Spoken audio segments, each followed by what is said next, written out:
जों मा जायोना मालाबा गुबुननि मोजांखौ नुनानै बिनि खिथु उन खारफानानै जों मा खालामो मालाबा जों दुखुआवबो गोलैयो जेननायासो देरहानायनि देरसिन खुन्थियानो बेखौ गोसोआव लाखि नोंसोरो मानो होनबाथाय जोङो जेनोबासो जेननायासो मानसिनि देरसिन देरहानायनि खुन्थियानो जोङो जेननानै जोङो दुखु जाना थानो जुदि हारिखौ जुदि मोजां खालामनो गोनां जायोबा जों फार्स्टआव जों मा जानांगोन निजे मोजां जानांगोन ना गाव मोजां जानांगोन ना जोङो गाव मोजां जायोबासो जों मा खालामनो हागोन मोनसे समाजखौ फोसाबनो हागोन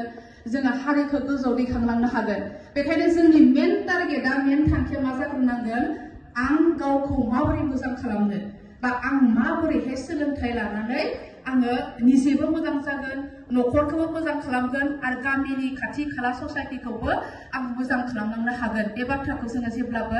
साननांगौ आरो जोंनि मा थायो सुथुरबो थायो नोंनि मोजांखौ नुनानै नोंखौ गाज्रि खालामनोबो नाजाग्रा मानसि थायो अब्ला बैफोरबायदि मानसिनिफ्रायबो नों मा खालामनांगोन सांग्रां जानानै नोङो थानो रोंनांगोन बेखायनो आं उन्दै उन्दै फरायसाफोरखौ एबा बेखौनो खावलायनो लुबैयो दि जुदि मानसि गेदेर जानोबा बा मोजां सोलोंथाइ लानो गोनां जायोबाथाय जोङो मा गावखौ हमथानायाबो जोंनि थाखाय जोबोद गोनांथार आरो बिनि अनगायैबो जोङो मा खालामनांगोन गावनि बिमा बिफानि बाथ्रा बा टिचारनि बाथ्राफोरखौ जोङो मोजाङै मानिनानै जोङो सोलोंनांगोन आरो बेजों लोगोसे जोङो फरायसालियाव जों मा खालामनांगोन फरायनायजों लोगोसे सोरबा जुदि गेलेनायाव इन्टारेस्ट दङब्ला सोरबा जुदि कालचाराव हारिमुआव इन्टारेस्ट दङबाथाय नोंसोर मा उन्दै समनिफ्रायनो बेखौबो लोगोसे नोंसोरो लाफालांबाय थानो हागोन आरो अब्लासो जों मा खालामनांगोन जोंनि हारिनि हारिमु जों कालचारखौबो जों फोथांना लाखिनो हागोन ना नंगौ ना मा जेरैनियाव दा समायना रमायना बिराद मोजां ग्रुप डेन्सबो मोसालांबाय सिंगल डेन्सबो मोसालांबाय बिराद समायना जादों मोसानाया नोंसोरो नाजायोब्ला नाजालांबाय थायोबा उनावबो नोंसोर बिराद सासे मोसागिरिबो नोंसोरो जानो हागोन आरो बेखायनो जायखि जाया जि इन्टारेस्ट थाया मानो बे खामानिखौ नोंसोरो गारनो नाङा फरायनायजों लोगोसे बेखौबो नोंसोर मा खालामनांगौ लाफालांबाय थानांगौ बेखायनो जेब्लाबो नोंसोरो मोसानायखौ लाबाय थानो नाङा होनबा मोसानायजों लोगोसे सल' खननायजों लोगोसे नोंसोर मा खालामनांगोन नोंसोर सोलोंथाइखौबो नोंसोरो गोसो होनांगोन मानो होनबा नोंसोर दा फरायसा जिउआव जोंनो सोलोंथाइया जोबोद गोनांथार बेखायनो फरायनायजों लोगोसे नोंसोरो सोलोंथाइ लानायखौ नोंसोर फरायनायखौ मोजां गोसो होनानै नोंसोर मा खालामनांगोन फरायनांगोन आरो बेनि उनाव नोंसोर फरायसाफोरा ओरैबायदि जानांगौ दा जोंनाव ओरैबायदि साननाय फैना मालाबा जों बांसिन बर'फोरनि न'खरा एसेबां हाइ फाइ न'खरनि नङा नंगौना माने मालाबा जोङो थाखा फैसानिबो प्रब्लेम जायो मालाबा नोंसोरो किताब लेखाफोरखौबो नोंसोर बायनो हाया जायो अब्लाबो नोंसोर मा खालामनो नाङा गोसोखौ मालाबाबो डाउन लानो नाङा गोसोखौ मालाबाबो लोरबां लानो नाङा मानो होनबाथाय मानसिनि देरसिन जौगानायनि मोनसे माबाया मा जायो गोसो नोंनि गोसोखौ नोङो जुदि बिराद स्ट्रं खालामनानै लायोबा नों जायखिजाया परिस्थिति जायखिजाया थासारिजोंनो नों मा खालामनो हागोन दावगानो हागोन जेब्ला नों गोसोखौ लोरबां खालामनानै लायोबाथाय नों मा जागोन नोङो जिउआव नोङो देरहानो नों हानाय नङा बेखायनो जों मा खालामनांगोन जोङो गैयिखौबो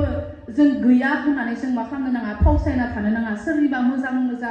गारि घराखौ नुनानै सोरबा मोजां ड्रेस गाननायखौ नुनानै जों साननो नाङा दे आमखियाबा बिराद मोजां गानो आमखियाबा बिराद मोजां गारिजों फैयो जों नै दा थाबायनानै फैदों जों दा साइकेलजोंसो फैनो नांदों होननानैसो मालाबाबो फावसायनानै थानो नाङा मानो होनबा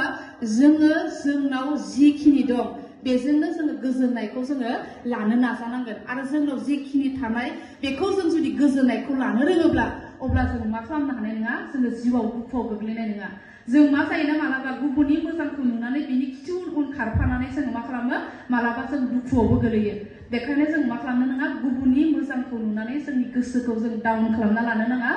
जों मा खालामनांगौ जोङो बेजोंनो जोङो मा खालामो जोंनाव जिखिनि दं बेजोंनो जोङो नाजानानै दावगानानै जों सानसे समाव मानसि जुदि जायोब्ला बैफोरबायदि गारिखौ जोंबो बायना लानो हागोन बैफोरबायदि ड्रेसखौ जोंबो बायनानै गाननो हागोन बेखौ जोङो मा खालामनांगोन गोसोआव साननानै लानांगोन आरो बेखायनो आं उन्दै फरायसाफोरखौ आङो बेखौनो खावलायनो लुगैयो दि नोंसोर मालाबाबो नार्भास जानो नाङा नोंसोर दा सोरबाया गोबां बादायलायनायाव सोरबा बान्था मोनदों आरो सोरबाया बान्था मोनाखैबो जानो हागौ अब्ला नोंसोर साननो नाङा आङो सप्तानि माबायाव स्कुलनि माबायाव आं बादायलायनायाव बान्थाखौनो मोनासै आं लासिंसिं बाहागो लाला एबारनिफ्राय आङो नेक्स्ट जायोबा दा कम्पिटिशनाव बाहागो लाला बे मालाबाबो नोंसोराव साननाय फैनो नाङा मानो होनबाथाय नोंसोरनि गोसोआव ओरैबायदि साननाय फैनो नांगौ आङो बे बाराव आं देरहानो हायासै आङो नेक्स्ट बाराव आं मा खालामगोन मोजाङै गोसो होनानै आं मा खालामगोन मोसागोन गोसो होनानै आङो गेलेगोन आरो मोजाङै गोसो होनानै कुइज कम्पिटिशननि एन्सारखौ होनो नाजागोन बेफोरबायदि गोसोआव साननानै नोंसोर आरोबाव नोंसोरो थियारिसो खालामनो नांगौ अब्लाथायसो नोंसोर मा खालामनो हागोन जिउआव दावगालांनो हागोन माने जेननायासो देरहानायनि देरसिन खुन्थियानो बेखौ गोसोआव लाखि नोंसोरो मानो होनबाथाय जोङो जेनोबासो जेननायासो मानसिनि देरसिन देरहानायनि खुन्थियानो जोङो जेननानै जोङो दुखु जाना थानो नाङा जेनोबासो जों सोलोङो जिउआव बेखायनो मा नांगौ मालाबा समाव जोङो जेननोबो नांगौ जेननायनि उनाव जोङो गावखौ मिथिनो हायो आं बबे मोनसेयाव गोरोन्थि खालामलांखो आं बबे मोनसेयाव आंनिया थालांखो बेखौ जों जुदि गावनाव जोङो नायनो हायो बेखायनो एग्जामाव आं एबार खम नम्बर मोनबाय आं मानो खम नम्बर मोनखो होननानै गाबना थानो नाङा गाबनानै थायोबाथाय नों मा जागोन नों बिनिसाय बांसिन नोङो मा खालामनो हागोन उनाव नोङो खम नम्बर मोनगोन बेखायनो नों जेब्लाबो मा खालामनांगोन खम नम्बर मोनोबाबो आं एग्लायनि एग्जामाव खम नम्बर मोनबाय आं नेक्स्ट फैगौ एग्जामाव आं बिनिसाय बांसिन फरायनांगोन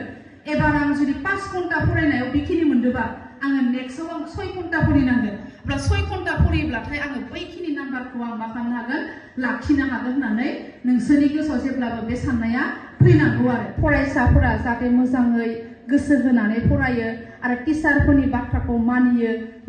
मानिनायजों लोगोसे बिमा बिफानि न'खरनि बाथ्राफोरखौबो मानिनानै गावनि थांखियाव जोङो मा होसोनाय बा गावखौ सासे मानसि महरै दानो नाजानाय आरो गावजों लोगोसे जोंनि खाथि खालानि समाजनि ससाइटिखौ मोजां खालामनो नाजानाय आरो हारिखौ मोजां खालामनो नाजानाय साननायखौ जाहाथे गोसोआव लानानै दावगायो बेखौनो आं अबंलावरि आनान गसाइनि सेराव आरज गाबनाय थाबाय आरो बेजोंनो लोगोसे आंनि बिबुंथिखौबो फोजोबनाय जाबाय गोजोन्थों।